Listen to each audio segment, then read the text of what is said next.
Hey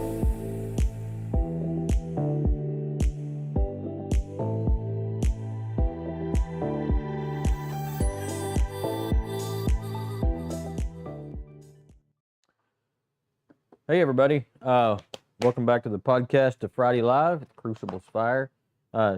Tim's not here today. He actually had to work. So you just have to suffer with just me and my ramblings today. A couple things before we get jumping into the scriptures that we're going to be in. Need some help? We're having a giveaway right now. It's supposed to end next Friday, but I hadn't got a lot of traction. And we've only had one person actually, well, two people have sort of engaged. One person actually really engaged. If you go to our blog, it's been on there. We're just trying to pump up our social media presence, YouTube subscribers. We were trying to get to 100. That's not a lot, but we're just trying to get out to that space. And in doing so, kind of the grand prize for whoever's name that's drawn out of the hat is a genuine leather CSB thin line Bible, nice little Bible, our study pack, everything that we present. Then we've got several other genuine leather, real leather, and some Leather Touch Bibles to give away. But if you could just share the broadcast, go to our Facebook page and like it, go to our YouTube channel, like us, subscribe to the channel, hit that little bell so you get notifications when we go live. All those sorts of things. Subscribe to our blog, which you can go to thecruciblesfire.org and hit the little blog at the top of the page, and then it'll ask you in a moment to subscribe. Just trying to get you guys that do actually watch the show to help us out. Another way you can do that is to share the Facebook broadcast, share the Spotify links, share the YouTube links, all those sorts of things, just to try to help us. So if you could do that, that'd be awesome. Today we're going to get into I think it's an interesting. Oh, by the way, if you need a Bible, Lifeway's got these nifty little Bibles right now on sale for like $5. It's fake leather, but or it's not even fake leather. It's like leatherized paper, but most little Bibles like this have just the tiniest print that you could possibly find, and you can't see it. This one's actually a decent print that you can actually see. And I mean, I'm wearing reading glasses, but I can actually read it. It's a little thick, but it is a reference Bible. It's got cross references. Perfect little, this little carry Bible. Man, I'm digging it, and I geek out on new Bibles. So there you go, is my geek out moment. But today, wanted to jump in. We're going to be at 1 Corinthians 8. If you're out there watching, doesn't look like necessarily anybody has joined us yet today, but if you're out there watching, even if it's after the noon time, comment for us in the comment section. Share the podcast. We'd love to hear, and let me know you're out there. We'd love to interact with you, especially since Tim's not here. I need somebody to talk to, and we'd love to do that with you.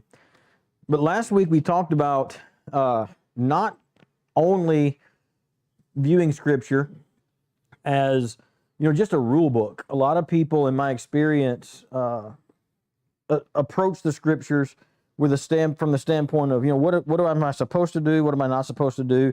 Especially in this section of 1 Corinthians, where he's addressing problems that were existent in the Corinthian church. There was chaotic worship. There was, they were abusing the Lord's Supper. They were abusing the gifts of the Spirit. And there were lots of problems. And we learned a couple weeks ago, if you read it carefully, that they were having some disputes among themselves about what they should and should not do, and had written Paul a letter or letters and saying, hey man, what are we supposed to do here? And he rebukes them pretty sharply for, saying, hey, is there not anybody amongst you that can answer these questions? Why are you calling me? And we gather from the context that maybe even Apollos had a certain idea, and Paul had a different idea on some things, and they're writing saying, who are we supposed to believe, or who are we supposed to follow? And then he smacks them kind of for saying, some of us are of Paul, and some of us are of Apollos, and we're following him. Because they were, in a very immature, shallow way, saying, hey, look, just tell us what to do. Now, I get that, and I understand that, but he's saying that's a narrow and an immature way to approach your faith. And so when like last week, when we're talking through chapter 7, and we're going to see it again in chapter 8, he's dealing with, because if you remember, he said now, after he kind of talked with them about, look, you're mature, you have all you need, you have the Spirit, you can discern these things, and you can walk before the Lord, and you can walk in freedom. Then he says, okay, you wrote these letters and you asked me some questions, I'll just deal with them. But then he starts doing something that freaks people out. We talked about this last week, just recapping a little to get into chapter 8. And when he starts saying things, and sometimes he's saying, here's what the Lord commands, because that's just what the Lord commands. And then other times he's saying, you know what, this is not the Lord's command, this is my opinion. And he just kind of leaves it at that, and that kind of flips people out a little bit. And so what we find is that there's a deeper kind of application to the specifics that he's giving. And if you approach reading this text only as, what is it that I'm supposed to do about being unmarried or being a widow or being single, not that information is not good, but you're going to miss some big things. And the same thing happens in chapter 8. He's going to be talking about eating food that's offered to idols. And, you know, if you remember when Cornelius was saved and they go back to the council and they're chatting, can we do this? They received it, not just saved, but he received the Spirit. And it freaked them all out a little bit, because they're like, hey, he's received the Spirit just like the rest of us. What do we do about this? He's a Gentile. And, you know, the question had come before the council, you know, if we've got these Gentiles out there that are coming to the faith, receiving the Spirit, do they need to be circumcised in order to be Christians? And basically, you know, one of the things that they admonished them, one of the few things they admonished them to do, was to not eat food that was given to idols. And there's an important reason. We're going to see that in chapter 8 about why that is, and I'll touch on it. But by the time we're done, I want to drill into the deeper, it's not a deeper meaning in that it's like, you know,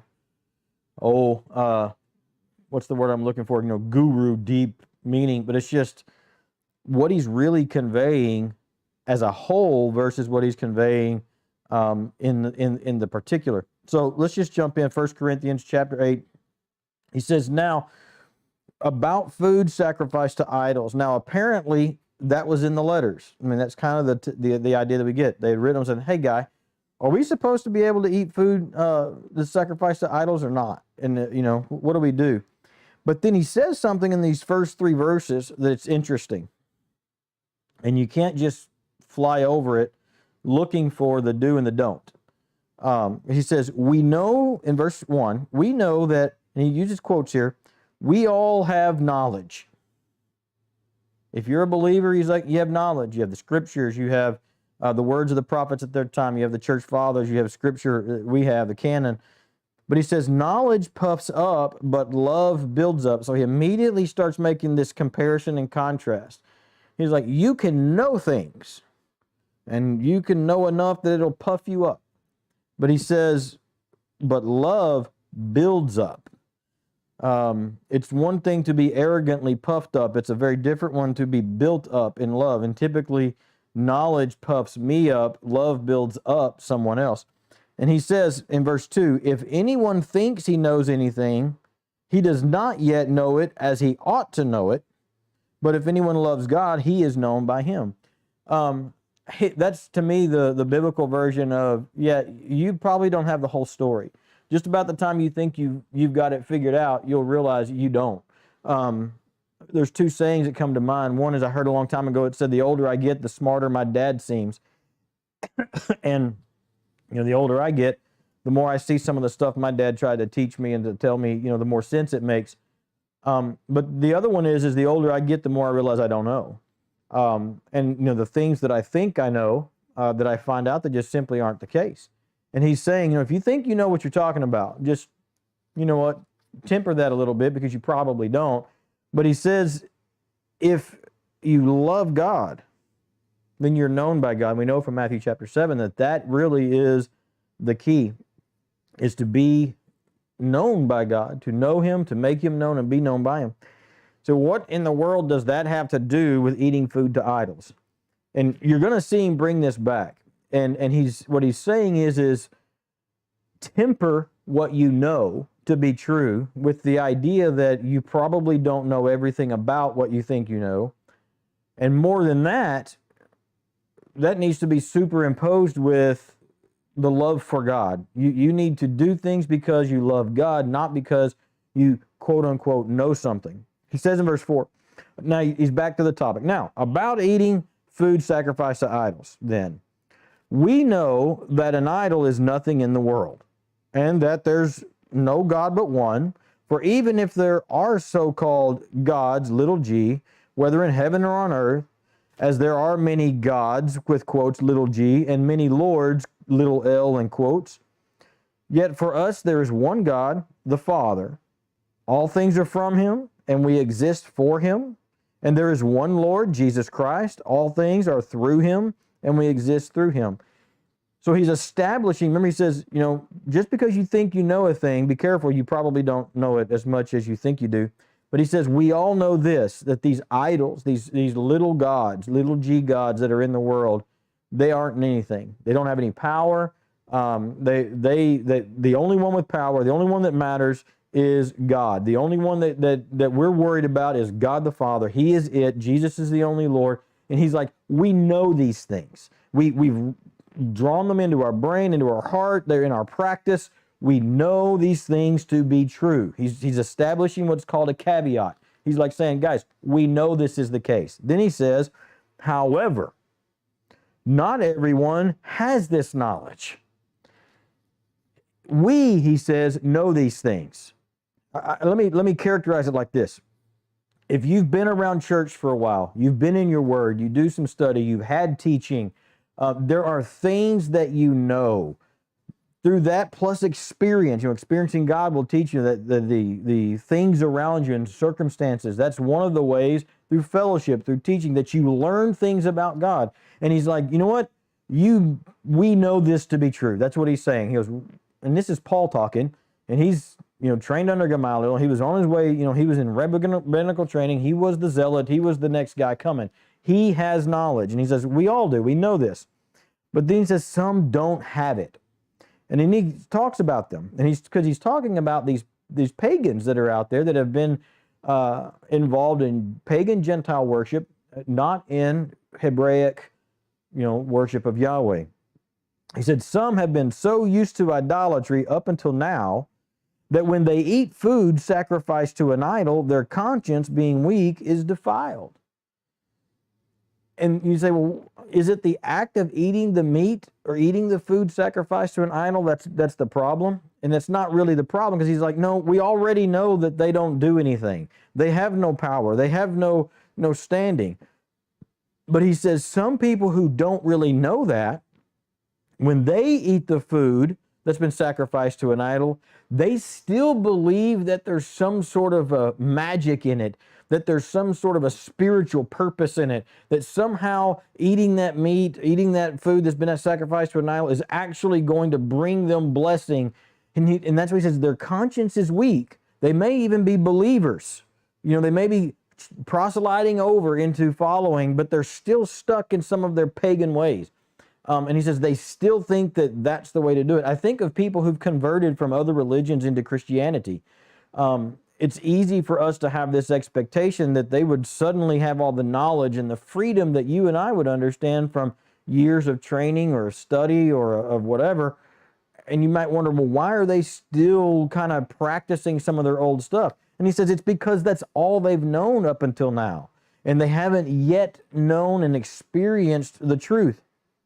And he says in verse 8, food will not bring us close to God. We're not worse off if we don't eat, and we're not better off if we do eat. In other words, he goes, I know the food means nothing. It's not going to make you closer to God, and if you eat it because it's given to an idol, it's not going to bring you away from God. The reason that the new pagan believers were admonished not to do it early on, I believe primarily was because in their minds had been conditioned as Gentile pagans, as people who were involved in idol worship. that it did have spiritual significance. And they're like, you know what? You just need to cut ties with that. For me, it's almost like if you want to stay, for an alcoholic who wants to stay sober, you can't go to the bar. You gotta cut ties with that. You can't just have a little bit, you know. And as time goes on, maybe that would be true, but you know, you could do that sort of a thing. But he's like, no, don't do that, because in your mind you still think you're involving yourself in that worship, and now you're divided. And he says, but we know that eating it doesn't do anything one way or the other. If you abstain from it, it doesn't make you better. And if you eat it, it doesn't make you worse, and vice versa. Verse 9, but be careful that this right of yours, I can stop right there. He's like, wait a minute, you have the right, and you have the freedom. We would call this Christian freedom. I have the freedom to do this or that, to eat this food that's given to idols. There's a raging debate in conservatism, especially in Baptists. Do we or do we not drink alcohol? And at all? Are we a teetotaler, or can we, you know, partake in moderation? And that goes back and forth and has for decades and decades. But the real argument, you know, because people get focused on, am I able, am I allowed, can I not, or can I, you know, and he's kind of going, you know what, that's really the wrong question. Paul does that a lot. He's like, as people get hung on this surface level stuff, he's like, you're asking the wrong question. It's not about can I or can't I. It's like, should I? You know, is it best? Is it prudent, as he would say? Not all things are lawful to me, but not all things are prudent. They're not a good idea. And he says in verse 9, but be careful that this right of yours in no way becomes a stumbling block to the weak. It's called deference. He's like, yeah, you may have the freedom to eat this stuff that's to sacrifice to idols, because you know, remember, verses 1 through 3, you've got the knowledge. But you don't puff yourself up and be walking into the marketplace going, ha, look, I've got a turkey leg that's been sacrificed to Ganesh or whatever, and you know, and start eating it in the presence of those who would still see that as a problem. He's like, you know what? You need to be careful. In verse 10, for if someone sees you, the one who has knowledge, that's you have knowledge, you know it's okay, dining in an idol's temple, because that's what, in their day and time, that's what you would do. You would go into the temple where they had the meat, and you could get something to eat. Won't this weak conscience be encouraged to eat food offered to idols? And remember, that weak conscience still believes that there's something spiritual to it. And he was like, if you walk in there with your knowledge, and you walk in there with your freedom, and you just partake because you can, and someone sees you that doesn't believe you can, won't that be a problem for them? He says, so the weak person, the brother or sister for whom Christ died, is ruined by your knowledge. Everybody, you know, in this culture we live in thinks that, you know, if I just get to, in our spiritual Christian culture, there's like this idolatry of knowledge almost. It's like, you know, people think I got to know more, which is good. But he said, remember at the very beginning, it can puff you up. You know, look what I know. Look what degrees that I have. Look what classes I've been through, whatever. And the facts of what you believe may very well be accurate. In this text, he's saying the fact of it is, yeah, you can eat that food. You have the freedom. You have the knowledge to do that. You know it doesn't make you any better or worse. Good on you, mate. He says, but if you walk in that freedom, in the presence of those who don't yet understand and that they have that freedom, you're going to not only just, we would call it, cause them to stumble. He uses that language. But he says, this person for whom Christ died, they're babies walking in the faith, as it were. He said their faith is going to be ruined. You're going to blow them out of the water and cause them not just to, I just cause them to stumble and they had a bad piece of sausage. That's not really what he's talking about. He said you're really actually going to damage the faith that they're trying to grow in. You're going to reduce their faith and their ability to walk in it. And he says in verse 12, so now when you sin like this against brothers and sisters and wound their weak conscience, you are sinning against Christ. So he ups the ante. And he for me, this is really important, because he goes from, you have the knowledge and you have the freedom to partake of that meat that's been sacrificed to idols, or that forbidden thing. But when you do that, he says, when we do this in the presence of someone who doesn't understand that freedom, and we cause them to sin, we have now sinned in our freedom. but we haven't necessarily just sinned against that person. He says, you've sinned against Christ. And he really ups the ante. So if you're approaching the text, especially this one, as what am I supposed to do and not supposed to do, it gets a little bit muddy. Instead of digging into, and what we always try to do on this podcast and when we teach is, how is it that God's dealing with us through these examples? What is his nature and what is his character? And what he's teaching us here as we read through this, well, I'll read verse 13 and then I'll summarize. Therefore, if food causes my brother or sister to fall, I will never again eat meat so that I won't cause my brother or sister to fall. Chapter 8, if you just look at it as rules and regulations, it's really easy. And it's not just chapter 8. It's all through. We saw this with the whole thing about being single and married.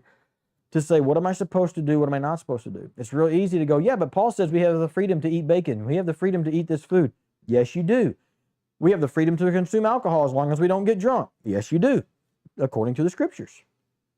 But he says, if you do those things for which you have freedom, you have the freedom to do them, and you do them in such a manner or in such an environment where it causes other people to stumble in their faith or to fall into temptation, to fall away from the faith, he says it's a sin then. So your freedom has become sinful in the way that we exercise our freedom. So it's not about how close can I get to the edge without sinning, or where is it that God starts, what is it that I'm allowed to do now that I understand my freedom in Christ? He's like, if that's the way you're looking at it, you're missing it. Chapter 8's about self-denial.